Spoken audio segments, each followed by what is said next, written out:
Yo, what's going on everybody? It's your boy Naruto Explain here, bringing you guys another Boruto 2 Blue Vortex discussion. Today, I want to talk to you guys about why Boruto getting arrested is the best time to bring in our favorite 6 Hokage back into the story, making his official first debut in the sequel to the Naruto manga in terms of manga format. Kakashi Hatake, known as a copy ninja who used the Sharingan to copy over 1,000 jutsu, has never been in Boruto's manga, and this moment right now is one I strongly believe is the best opportunity and the most realistic opportunity to have him brought into the story, which is why in today's newest Naruto Explain video, it is my hope that I am able to convince you not only why this is the best time, but why this is the best moment right now that has the greatest payoff for both a character perspective as well as from a conflict perspective. So grab those ramen bowls because we got a lot to discuss in this newest video. From the very moment we got the versus Momoshiki arc in the manga back in 2017 when it wrapped up, a year after Boruto Naruto Next Generations began its serialization as a special monthly manga appearance on Weekly Shonen Jump, questions began to pop up in the community as to when Boruto would introduce Kakashi's character. The last time we ever saw him in manga format was in Naruto chapter 700, which was never animated, and he was preparing for his trip to the hot springs with Might Guy, which set up the Konoha Shinden novel that was being written at the time, which focused on Mirai escorting Guy and Kakashi to the hot springs, where Kakashi would investigate a Jashin cult that Naruto was made aware of, and Mirai would be given an opportunity to prove herself for both Naruto and Kakashi during the mission with Kakashi, watching how she handled certain events from afar. But if we also go with Naruto Gaiden, the 7th Hokage in the Scarlet Spring, better known to you guys as the Shin arc of Boruto's anime, which that came out in manga format back in 2015, drawn by Kishimoto. Back then, we briefly saw Kakashi on the phone with Naruto. Since then, we haven't seen him in Boruto's manga. Though that hot spring story, it was animated by Boruto and it was only given its own 2 manga volume run. But in the main story, we haven't seen Kakashi at all in the manga. There was enough cause for concern about the lack of Kakashi that it would only grow when the first Boruto character profile in one of the early volumes of Boruto Naruto Next Generations revealed that Boruto had learned Purple Lightning at some point during the events of the manga off screen, though it wouldn't be until Boruto 2 Blue Vortex we'd see him perform it. In 2018, Ikimoto would say that there were big plans for Kakashi that couldn't be revealed because of it being a spoiler in nature. Since then, it's been years since that statement was ever made, which is totally fine. You guys have heard me say patience is a virtue when reading manga. Even for weekly manga, certain things they take years to build up. Though with Shonen Jump moving away from series, going 35 to 40 volumes, since all the series that debuted since 2018 onward have been below 30 volumes on average, even if they sell a bunch of manga volumes like Jujutsu Kaisen, which is ending in a few weeks. Since series have debuted in 2018 onward, they've tended to be below 30 volumes on average. So there isn't as much of a long game in sense. That's roughly about 6 or 7 years in serialization, but this is even more so the case for monthly manga, which Boruto is, where something that might take, say, 3 years in weekly format could take as long as 4 to 6 years, depending on the length of the manga that is running. Like for instance, Attack on Titan took 6 years to pay off some of the stuff set up in the first manga arc. Kakashi's debut got hyped up, and I don't think there's a reason to believe that the plans they have changed for it, especially now that Shikamaru is the one acting as Hokage. Konoha has 2 former Hokage sitting right there in the village, and there's precedent for a former Hokage to step back into a position of power whenever their successor ends up dying. Like we saw when Hiruzen stepped back up when Minato died during the Nine Tails attack. Based on everything we've seen so far, Shikamaru never wanted the Hokage position, much like Asuma once stated would be the case for him, that Shikamaru would make an amazing Hokage, but the workload would be the reason he would never take the position of Hokage and pursue it. For him to have taken up the position, it means that there had to be no viable option ready available for the Hokage spot. Where there's an argument that can be made that Tsunade would be too old for the job, given she was 55 years old in the war arc, so that will put her 74 years old right now, since we are 19 years removed from the war, making her 5 years older than the third Hokage was when he died fighting Orochimaru. And even the third Hokage was coming to grips with the idea of having to name a successor for the position. He just always hoped it'd be Jiraiya. Then again, she could always do what our own American politicians do and cling to power when they're a heartbeat away from dying, a Big Mac away from dying, because they're either 80 or they're about to turn 80. So what's the harm in Tsunade being in her mid-70s as Hokage? She was American, she could run for president. Jokes aside though, the Tsunade option, it made the most sense from that perspective, not needing to take back up the Hokage position. However, Kakashi, this is where it gets interesting. Hiruzen was 55 going on 56 when Minato died. Kakashi right now in the manga, he is 50 going on 51.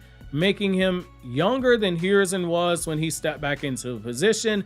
Though, as we discussed before, due to obvious reasons, Kakashi was never going to be Hokage again because he was the one who went against the high political pressure to have Sasuke locked up in prison for his life of crimes against the Five Nations, since they weren't going to execute him, which normally would be the case. He cashed in a lot of his political capital on getting Sasuke pardoned, and he was told that he would bear the responsibility and the weight if Sasuke ever went rogue again. Kakashi even warned Sasuke, don't screw this up. That's an important detail and a key piece of conflict to understand as to why Kakashi meeting Boruto makes the most sense right now. While we as the audience know that Sasuke was acting in the best interest of Konoha, the shinobi world, they don't know this. They only see Sasuke was once again dishonoring the way of the shinobi and being a criminal, only this time much worse than before, because he is now viewed as having assisted the man who saved the world during the Ninja War, a war in which Sasuke started out on the opposite side of. And to make it worse, he's helping Naruto's killer when Naruto was the one who begged alongside Kakashi to spare Sasuke.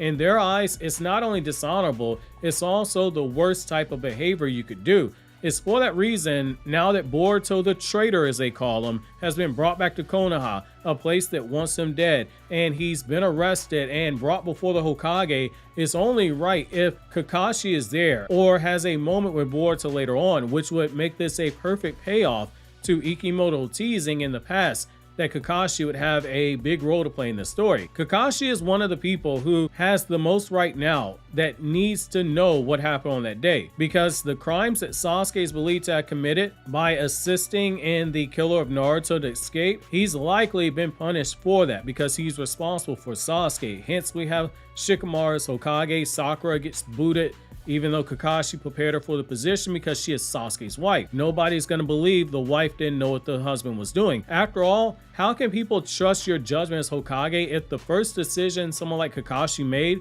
before he even formally had his Hokage ceremony in the manga timeline was to have Sasuke released from prison? It immediately wipes away all the good that you did as Hokage, from the current treaty amongst the nation, that Kakashi reworked as Hokage, to the tech boom that skyrocketed when you're a Hokage. All of that becomes blemished by the footnote on your Hokage legacy, being the guy who let Sasuke go free, and 16 years later he assisted the killer of the 7th Hokage and the savior of the world by escaping execution. Kakashi has a right to ask questions about why Sasuke helped Boruto escape. He has a right to ask what really happened to Naruto in the sense of confirming his death.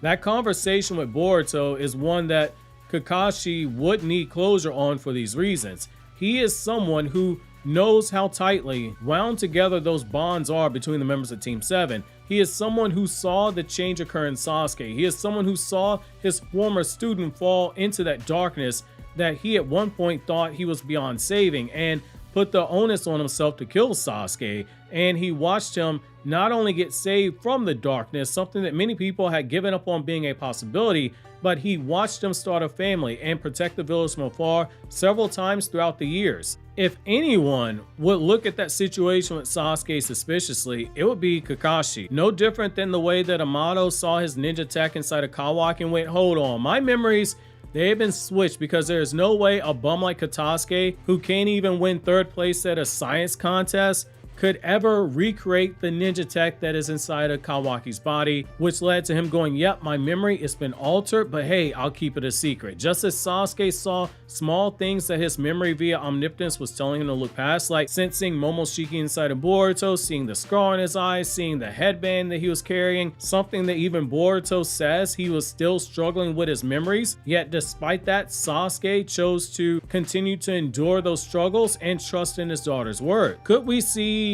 Kakashi poking for more information, which leads to him trusting in his student Sasuke, someone who vowed to atone for his sins and protect the village? I think that's a real conversation we need to have, because it's important to remember these two things. Kakashi knows how big Itachi was on Sasuke in terms of the influence he had on Sasuke's decisions. Kakashi is also someone who knows the truth about the Uchiha massacre, and that things with the Uchiha, they aren't always what they seem.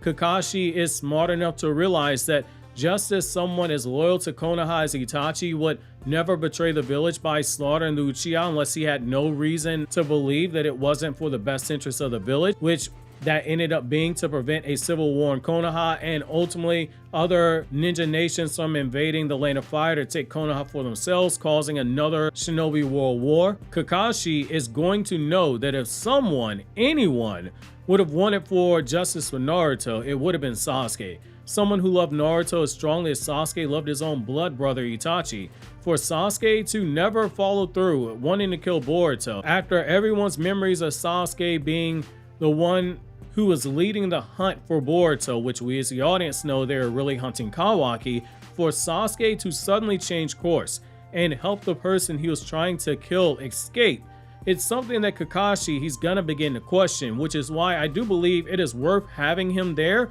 to raise those questions to Boruto in regards to Sasuke, because it could lay the groundwork for exactly what Damon warned Kawaki about. The Shinju coming to Konoha looking for Naruto, it had the potential to start Kawaki down a path of events he'd be exposed to faster. Than you can click on this video on the left for my Anime Explained channel, or you can click here on the right to watch this newest Naruto Explained video. And always remember, Senju DNA is love, Senju DNA is life.